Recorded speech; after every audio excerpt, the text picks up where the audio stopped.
Bapak Ibu saudara-saudara, pertama keistimewaan baginda Nabi Muhammad.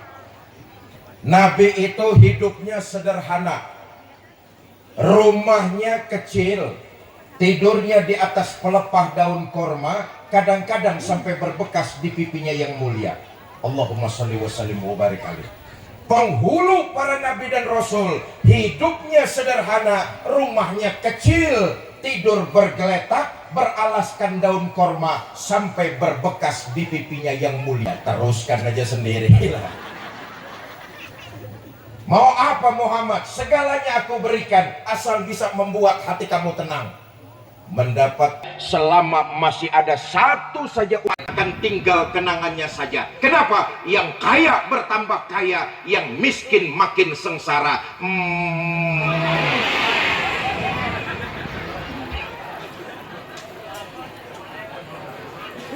Nauzubillah min. Ada lagi orang dibangkitkan badannya manusia tapi mukanya muka tikus. Kenapa? Waktu dicekesik amalan dan perbuatannya perbuatan tikus. Apa perbuatan tikus? Menggerogoti barang yang disimpan rapi-rapi. Betul apa enggak? Tikus itu jenis binatang pengerat. Menggerogoti. Kita punya barang ditaruh di kotak, ditaruh di lemari, dikunci, kuncinya kita bawa, masih digerogoti. Binatang pengerat, tikus. Oi. Tikus. Bahasa Jermannya beri.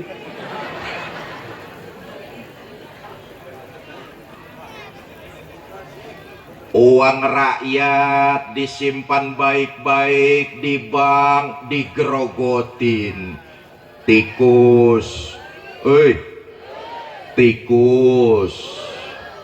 Beras rakyat disimpan baik-baik di Bulog, digerogotin. Tikus. Tikus. Suami naruh uang di bawah lipatan baju. Ngaku nih, ngaku.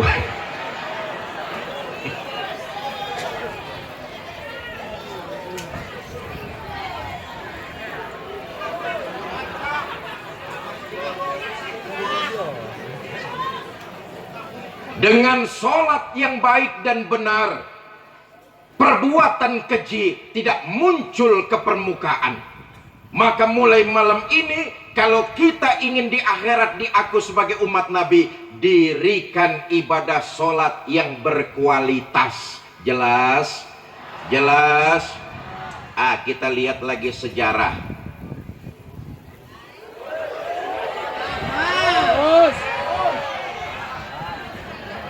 Pidatonya sampai jam berapa di sini nih? Sampai subuh.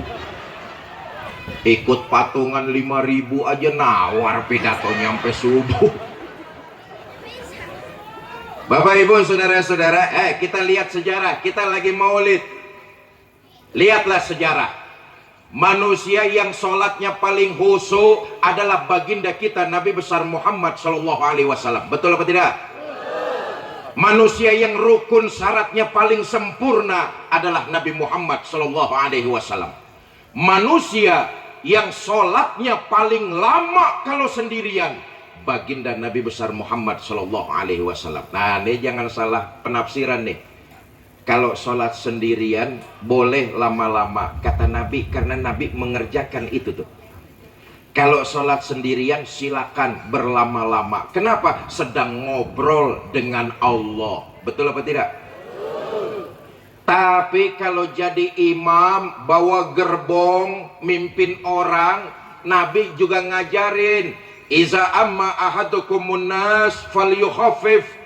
Kalau kamu diangkat jadi imam, ringankan sholatmu. Kenapa? Makmum di belakang kamu kekuatannya nggak sama dengan dirimu. Kalau bawa gerbong jangan lama-lama. Ada orang tua ikut sholat berjamaah, kalau berdirinya terlalu lama dengkulnya udah gemeteran. Ada nggak yang kayak gitu? Loba. Naon loba eta teh? Ada yang ikut sholat berjamaah, selesai sholat sudah janjian mau nerima duit komisi penjualan sawah. Ada apa enggak? Kasihan kalau terlalu lama imamnya, ini orang kelojotan. Betul apa tidak?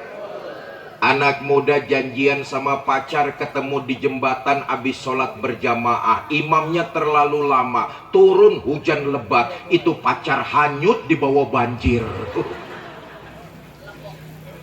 Nabi sholatnya paling sempurna, Nabi sholatnya paling khusyuk, Nabi sholatnya paling lama.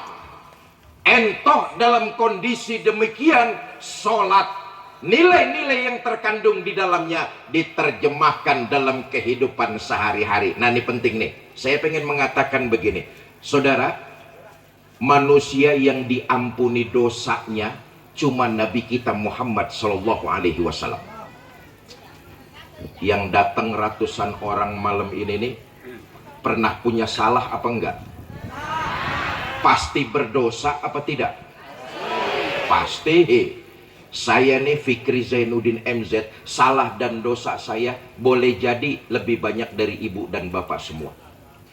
Tapi dengan mendirikan ibadah sholat, mencuri perhatian Allah.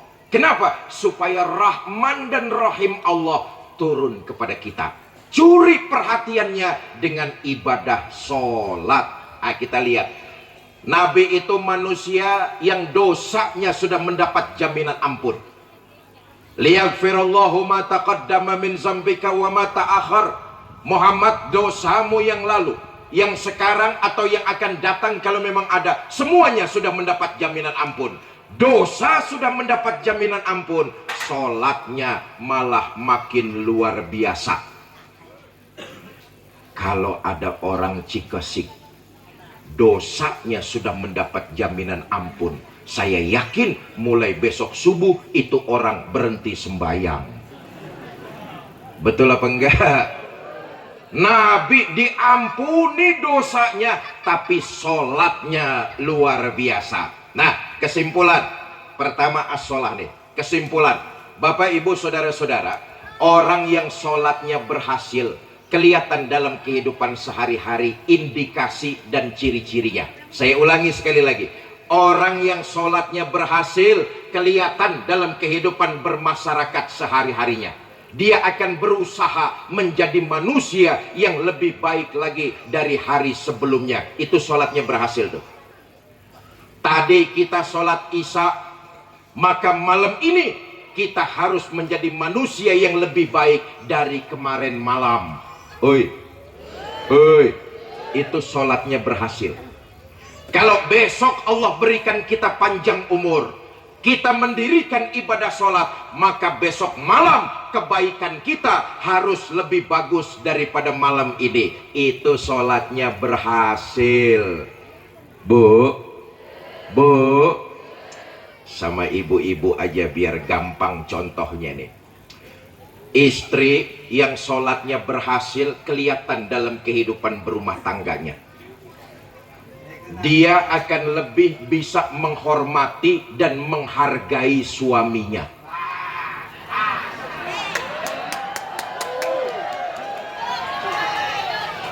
Mau kemana-mana izin sama suami, itu ciri sholat berhasil. Mau kemanapun dia pergi, izin sama suami, cium tangan suami. Tadi mau ngaji, izin gak sama suami? Cium tangan suami. Boro-boro. Yang ada kadang-kadang juga campur merentah. Saya mau arisan, itu jemuran kalau hujan angkatin ya ayah.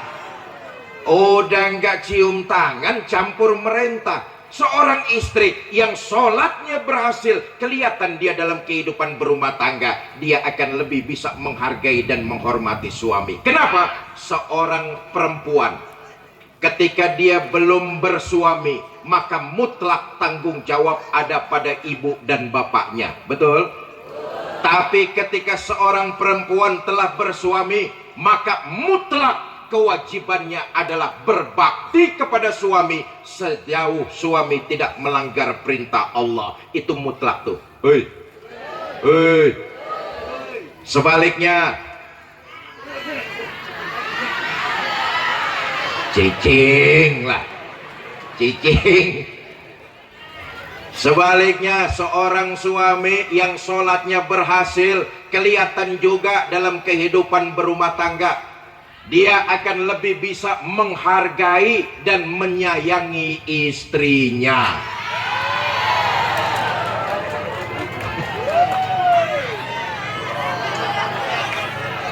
Tenang Pak, tenang, nanti ada gilirannya lagi. Tenang dulu, cicing, cicing. Nah, karena itu, ayo malam ini jangan cuma sekedar memperingati Maulid Nabi. Boleh jadi tiap tahun kita menghadiri Maulid, tapi sholat kita sekitu-kitu. Bagaimana mungkin kita diaku sebagai umat baginda Nabi kalau sholat yang kita kerjakan tidak membentuk kepribadian kita agar lebih baik dari hari-hari sebelumnya? Jelas ini? Jelas? Satu, as-sholah, as-sholah. Reka mana bu? Oi, reka mana oi? Reka wih baru. Satu, as-sholah, as-sholah. Sholat, dirikan sholat yang berkualitas. Yang kedua, an-nisa itakun nisa. Wanita, lindungi, muliakan kaum wanita. Bu, ibu nih hutang jasa teramat besar kepada baginda Nabi. Ini sejarah mencatat. Lihatlah sebelum baginda Nabi lahir ke alam dunia, posisi wanita ketika itu sangat direndahkan dan tidak dipandang. Dunia saat itu cuma ada 3 peradaban besar: Yunani, Romawi, Asia Tenggara. Ketiga-tiga peradaban ini sangat merendahkan kaum wanita. Hei, hei, awewe dengerin nih awewe.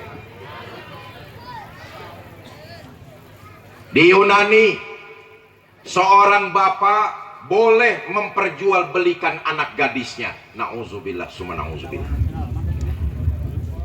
Di Romawi, seorang suami menjadikan istri barang dagangan di pasar. Begitu rendahnya kaum wanita saat itu. Di Asia Tenggara, di Cina, dinasti terakhir kerajaan Ming di Cina, itu pernah membangun istana dengan 1000 kamar. Kenapa? Istri raja 1000. Oi, istri raja 1000. Istri raja 1000.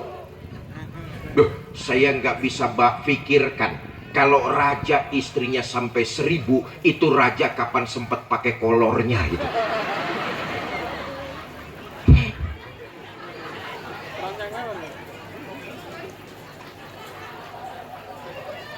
Pikirin, jangan bayangin jorok. Lahir manusia yang malam ini kita peringati, baginda Nabi besar Muhammad sallallahu alaihi wasallam, diangkat harkat martabat kaum wanita. Nabi bersabda, an-nisa imadul bilad. Wanita tiang negara. Jikalau baik wanita, baik negara. Jikalau hancur wanita, rusak wanita, rusak pula negara. Bu, tiang penting apa enggak? Rumah kita kalau nggak ada tiangnya rubuh apa enggak? Masjid dan musola kita kalau nggak ada tiangnya runtuh apa enggak? Begitulah bangunan mustahil didirikan tanpa tiang penyangga yang ada di dalamnya. Diangkat harkat martabat kaum wanita oleh baginda kita Nabi besar Muhammad. Dua. Yang ketiga, ummati ummati. Kita lihat lagi sejarah. Nabi itu bukan cuma rasul, tapi beliau punya keluarga. Betul apa tidak? Nabi punya istri, beliau punya anak, bahkan baginda Nabi boga incu, Sayyidina Hasan dan Sayyidina Husain. Betul apa tidak? Tapi lihat di tanggal 12 Rabiul Awal, ketika ajal akan terlepas dari tubuh baginda Nabi, kalimat yang terlontar adalah ummati ummati. Nabi nggak manggilin pamajikan kabogohana, oi Aisyah, enggak.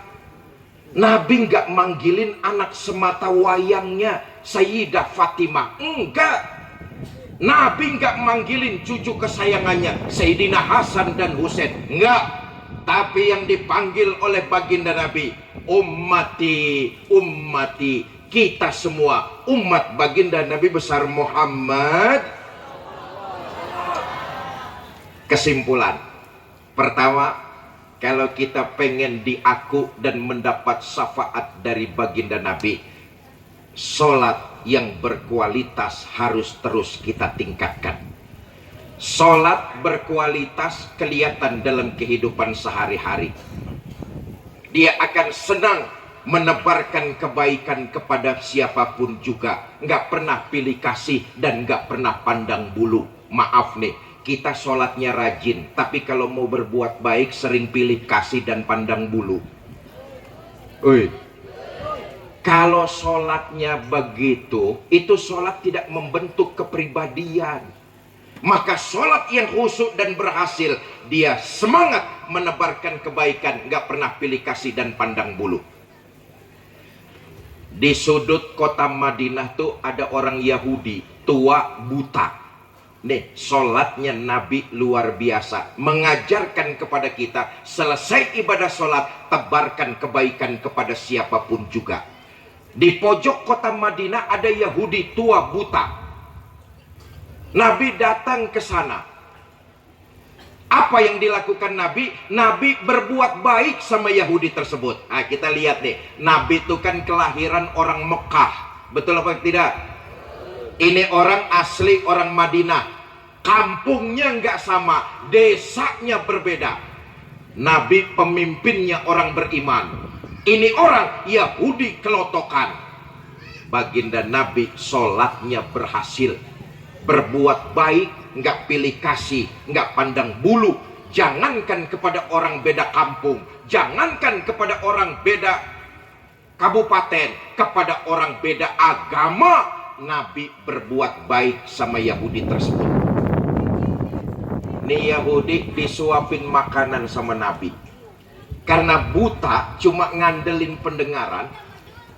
Dia dengar di depannya ada orang lewat, Yahudi berdiri lalu pidato. Yang barusan lewat di depan saya, hati-hati kalau ketemu Muhammad. Jangan dipercaya omongannya, Muhammad tukang bohong. Padahal yang lagi nyuapin makanan dia itu adalah Nabi kita Muhammad Sallallahu Alaihi Wasallam. Berhenti Nabi berbuat baik? Enggak. Baper Nabi? Enggak. Nabi terus nyuapin Yahudi tersebut dengan kelembutan. Sholatnya berhasil, berbuat baik, enggak pilih-pilih. Besok Nabi datang lagi, nyuapin lagi. Sedang enak-enaknya Yahudi disuapin sama Nabi, dengar di depannya ada orang lewat, berdiri pidato lagi. Yang barusan lewat di depan saya, hati-hati kalau ketemu Muhammad. Jangan dipercaya omongannya, Muhammad tukang sihir. Nabi nggak ngaruh, tetap berbuat baik. Nyuapin Yahudi tersebut dengan penuh kelembutan, cinta dan kasih sayang. Saya tanya orang Cikujang, ini Cikujangnya. Saya tanya orang sini nih, kira-kira masih mau nyuapin nggak kalau yang kita suapin caci maki kita? Suapin aja terus, tapi makanannya campurin racun seetik. Dengan sholat yang berhasil, kualitasnya kita tingkatkan, maka dalam kehidupan sehari-hari di tengah masyarakat kita semangat dalam menebarkan kebaikan. Kenapa? Kita paham betul ada hidup sesudah mati, ada akhirat sesudah dunia. Maaf, nih ratusan orang yang malam ini hadir nih semuanya calon-calon jenazah nih. Betul apa enggak? Nih semuanya pasti bakalan mati. Ketua panitia bakal mati apa tidak? Mati. Kades bakal mati apa enggak? Mati. Hansip bakal mati apa tidak? Duluan. Saya yang lagi diri di sini bakal mati apa tidak? Sentimen itu namanya. Orang yang sholatnya berhasil, dia akan menyadari ada kehidupan setelah di alam dunia. Maka dia semangat untuk menebarkan kebaikan, karena dia tahu perbuatan itulah yang akan menolong dirinya di alam kubur. Tuh Quran memberikan tuntunan, in ahsantum ahsantum li anfusikum wa in asatum falaha. Kalau kamu berbuat baik, kebaikan itu buat dirimu sendiri. Kalau kamu berbuat jahat, kejahatan itu yang akan menimpa dirimu juga. Nanti kalau kita semua yang hadir di sini udah sampai pada waktunya, malaikat Israel datang menjemput, dicabut ruh kita, saat itulah terbujur kaku badan kita. Betul apa enggak?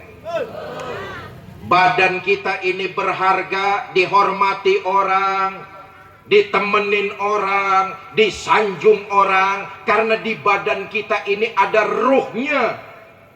Hari itu setelah malaikat maut mencabut ruh kita, badan kita sudah nggak dibutuhkan oleh orang lagi. Bapak Ibu mau duduk dempet-dempetan pengajian malam ini, itu karena yang di sebelah saudara masih ada ruhnya. Betul apa tidak?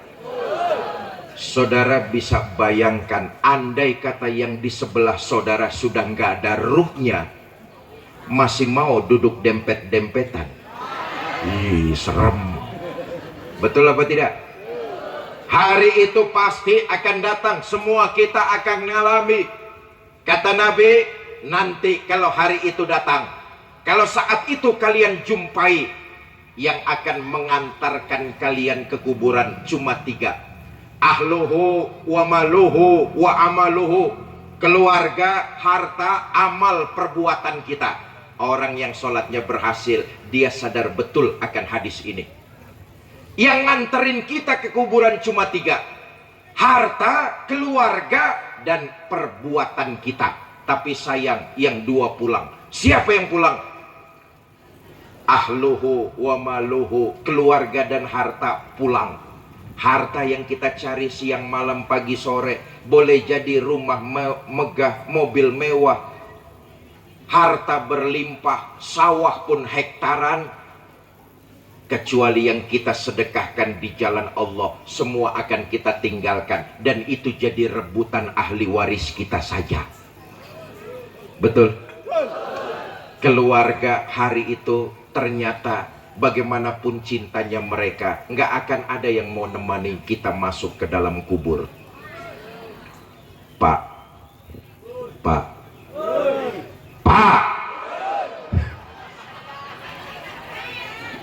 bapak-bapak cicing, maaf Pak, kalau bapak-bapak nanti mati duluan, jangan mengharap istri mau nemani masuk ke dalam. Bagaimanapun cintanya istri sama kita, manis di bibir, nggak sesuai dengan kenyataan. Hari itu jasad kita dimasukkan orang ke dalam kubur, ditutup dengan papan, diuruk pakai tanah. Istri paling berdiri di tepian kubur kita, berlinang air mata sambil berkata, Kang, sampai sini saja saya ngantar, mudah-mudahan Akang betah di dalam, nggak usah naik-naik lagi Kang. Bagaimanapun cintanya istri, nggak bakalan mau nemani. Betul apa tidak? Sebaliknya, Bu, kalau ibu-ibu yang mati duluan, Paeh duluan, paeh. Jangan mengharap suami mau nemani masuk ke dalam. Apa suami nggak sedih ditinggal mati istri? Ibu jangan salah sangka, jangan salah sangka. Kami ini para suami, apabila ditinggal mati istri, tentulah kami bersedih. Kenapa? Istri buat kami belahan jiwa, pelipur lara. Pret. Apa suami nggak nangis ditinggal mati istri? Ibu jangan salah sangka. Kami suami kalau ditinggal mati istri bercucuran air mata. Mata yang kanan, mata yang kiri melotot nyari mana gantinya nih. Nah, karena itu kesimpulan saya yang pertama, kualitas ibadah sholat harus kita tingkatkan. Ada hidup sesudah mati, ada akhirat sesudah dunia. Perbuatan apapun saja yang kita lakukan, semua itu akan kita pertanggungjawabkan. Jelas? Yang kedua, kalau kita ingin mendapat syafaat baginda Nabi dan diakui umat beliau, maka hidup ini sering-seringlah basahkan lisan kita dengan sholawat kepada baginda Nabi besar Muhammad sallallahu alaihi wasallam. Kata Nabi, al-bakhil, orang yang pelit. Pelit apa pelit? Koret. Medit. Pantat kuning. Meregese. Kata Nabi, al-bakhil, orang yang pelit itu bukan yang nggak pernah bersedekah, bukan yang menyimpan hartanya nggak diberikan kepada siapa-siapa, tapi kata Nabi yang termasuk orang yang pelit, man iza zukirtu lam yusolli alayya, ketika namaku disebut dia nggak mau baca sholawat kepada diriku. Itu kategori orang yang pelit. Bagaimana mungkin kita di akhirat mendapat syafaat Nabi Muhammad ketika nama beliau di dunia disebut, kita cicing wae nggak pernah mau baca sholawat kepada beliau. Baginda kita Nabi besar Muhammad, basahkan lisan kita dengan memperbanyak sholawat. Nah, Bapak Ibu, udah jam 8 lewat 3 jam setengah ini. Saya masih harus melanjutkan perjalanan ke Pandeglang. Mari sama-sama malam ini kita baca suratul Fatihah. Mudah-mudahan kita malam ini yang hadir dipanjangkan umur dalam taat kepada Allah. Engke cicing.